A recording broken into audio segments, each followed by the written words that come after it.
भैया रुकिए हम नहीं 2 मिनट जैसे हमके ना बल्टिकरा जाए रहला। अच्छा जाए सीधे जाइए आगे घूम के फिर चल जैसे चौराहा पर बल्टिकरा हे पाए हे पाए हम तो का उखाड़ लेबो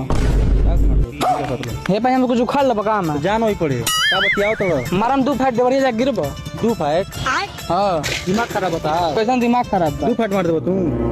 काहे मरबा का इज्जत से बतियावो इज्जत से तू बतियाओ ठीक बा तो कहते मारम 2 फाइट जा देवरिया गिरबो बोल ढेर तू ए भाई का तू मारो तो भाई तू का कहलो कौन सी कहानी है हां का कहलो तू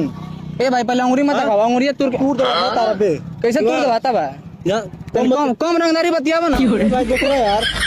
कम रंगदारी बतियावो रंगदारी तू बतियाओ तो उखाड़े वाली बात बतियाओ काय तू ढकल ला जगह करना करना बोल क्या बोल लो का बोलनी है उखाड़ बात बतियो तू अरे जा हटो हटा